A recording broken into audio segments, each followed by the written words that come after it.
It's read at youtube.com. Good afternoon, I'm Nadine McLeod with the Midday News.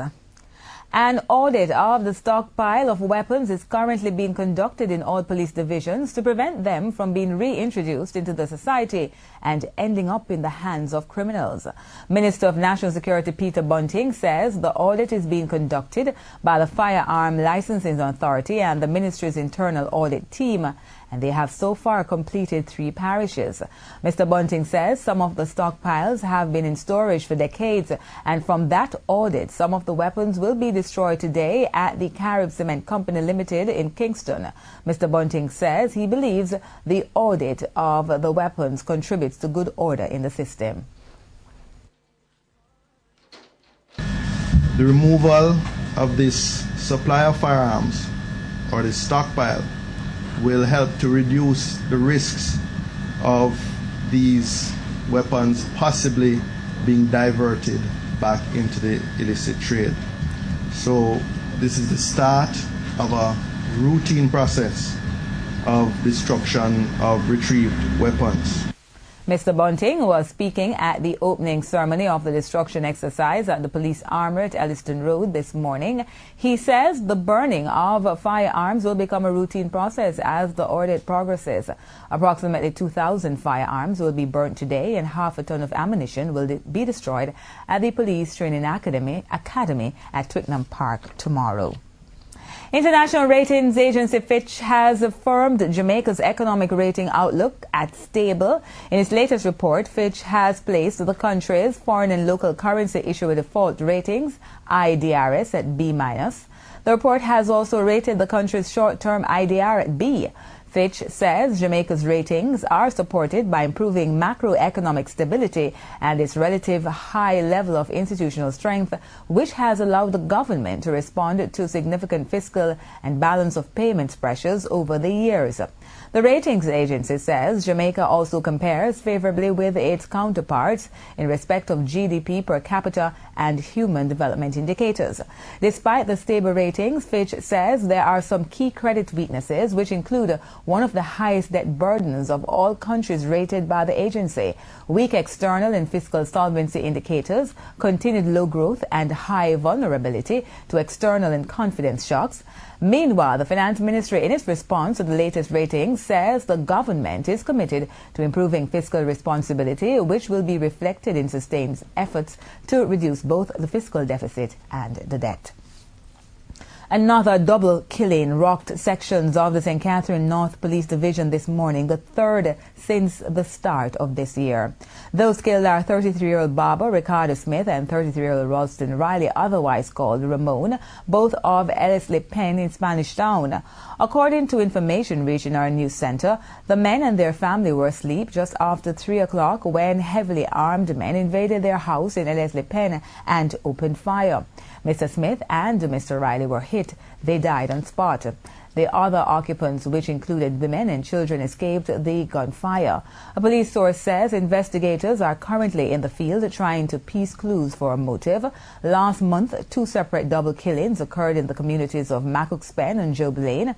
18 people have been killed in the division since the start of this year. The police have blamed the Klansmen and one-order gangs for most of the major crimes in the division. And more than 20 people, including students, were rushed to hospital when 2 minibuses collided in Manchester. The buses were packed with students who were on their way to school. It's reported that shortly after 7 o'clock this morning, a minibus heading from Christiana towards Mandeville was overtaking a truck when it crashed into another minibus heading in the opposite direction. It's reported that the occupants received varying degrees of injuries. There were no reports of fatality up to news time. We'll have more information on this story in Primetime News. And members of the Constituency Development Fund CDF committee have unanimously agreed that funds should be made available to the 3 new constituencies.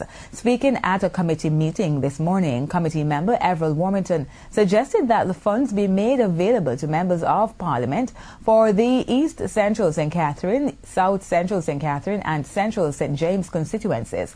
The 3 new constituencies were created last year. The CDF provides funding for MPs to use for their constituency projects. The Office of the Children's Advocate, OCA, has written to the administration of the St. Andrew College for details to aid in its investigation of the drowning of the 2 students last Friday. Speaking on Tvj Smile Jamaica this morning, Children's Advocate Diane Gordon Harrison says every effort will be made to determine the circumstances which led to the untimely death of the 2 students. If you look at the areas of national security, there's the whole trafficking in persons phenomenon that... According to Mrs. Gordon Harrison, the probe will be carried out by the OCA's in-house investigation department. If anyone is found culpable, they would be charged under the Child Care and Protection Act. The Act states that persons who are entrusted with the care and protection of children are expected to ensure their safety and well-being. Meanwhile, the Children's Advocate says contact will be made with the parents of the 2 deceased students, Shane Burke and Demel Osborne, in a bid to assist where possible with social support services. The students drowned at a beach in Portland but had left for a school field trip in St. Mary. And the Children's Advocate says the OCA is moving urgently to remove children from the streets. Mrs. Gordon Harrison says already there are various programs being funded by the United Nations Children's Fund, UNICEF, to assist in the process. According to Mrs. Gordon Harrison, there have been complaints that the Office of the Children's Advocate has not been doing enough to protect the nation's children. However, she says work is being done to ensure its operations become more visible. The Footpath police in Clarendon are trying to find a group of men who fled, leaving behind a rented bus filled with stolen goats. The police say they were carrying out routine checks along the Maypen bypass sometime after 5 Sunday morning.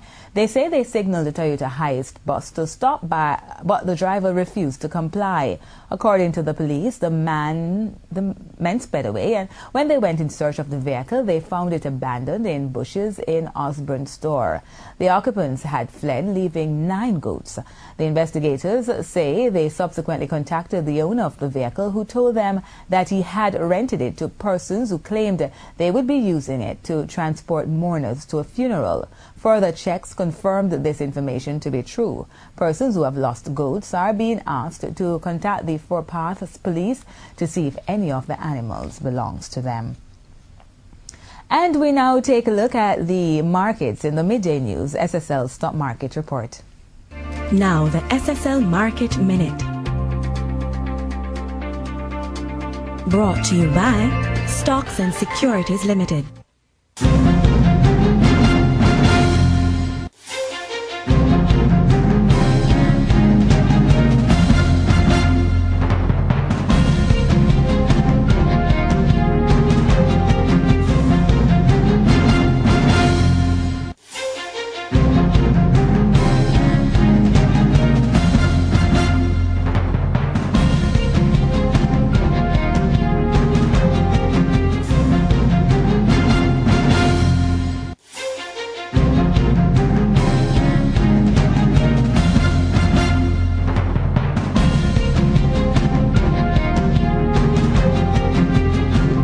That was the SSL Market Minute. For more investor news and data, go to sslinvest.com. Stocks and Securities Limited. In news overseas, Russia's foreign minister is in Syria to hold talks with Syrian President Bashar al-Assad. All eyes are on the Russian foreign minister's trip. Just a few days ago, Russia vetoed a resolution of the UN Security Council condemning the Syrian regime and its violence against civilians. Critics say Russia's latest attempt to hold talks is aimed at protecting Syria from possible UN sanctions. Up until this point, Russia has not been able to exercise any significant interest in dealing with its ally Syria. Russia has now protected Syria from 2 UN resolutions. It has repeatedly called on the Syrian regime to end the violence, to begin talks with the opposition, and to begin implementing more rapidly democratic reforms. And Syria has not responded in any meaningful way to any of the Russian initiatives so far. We don't know precisely what the Russian message will be to the Syrian president today. The Russian government has been very disciplined in not leaking or allowing this to be known before this visit, before this meeting actually takes place. But Russia will certainly be looking for some sort of commitment, some action on the part of the Syrian regime that will first allow it to save some face from all the heat that it has come under, all that intense international criticism for its decision to veto that latest UN resolution, but also to show that Russia does have a credible alternative, that it is able to influence events in Syria and it is able to solve this problem in some way other than the very tough measures that the international community has been trying to employ through the UN and that Russia has so far been protecting Syria from. At least 135 people have died as a result of freezing weather conditions in Ukraine. Severe cold conditions are expected to continue all week. Hundreds of people are being treated in hospital for frostbite, hypothermia and other cold-related conditions. Absolutely freezing out here in the Ukrainian capital, Kiev. The temperature this morning when I last looked at the thermometer was minus 18 degrees. It's predicted, forecast rather, to go much lower than that throughout the course of the day. And of course at night time, new depths the temperature is expected to plunge to. It's all having a devastating impact on people here. Ordinary people with homes are managing pretty well. Obviously their heating bills are going through the roof, but the authorities are moving to counter that by saying they'll subsidise any fuel payments that go above 15% of a household's income. The people who are really affected worst of all, though, Manita, are homeless. There are some 14,000 people with nowhere to live in Kiev alone, obviously a much greater number across the country. And they're having to endure these bone-crunching temperatures, and it's having a devastating effect. In sports news, concerns over Jamaica's batting have persisted into another season. And the game's longer format, with Chris Gayle, who top scored in the team's opening win over the Windward Islands, unavailable for the remainder of the first-class campaign, the pressure falls on the remaining batsmen. Gayle had aggregated 167 runs in the first match. Brendan Nash was second best with 63 in the two innings. Their performance, coupled with that of the bowlers, was enough to give Jamaica an 81-run win over the Windwards.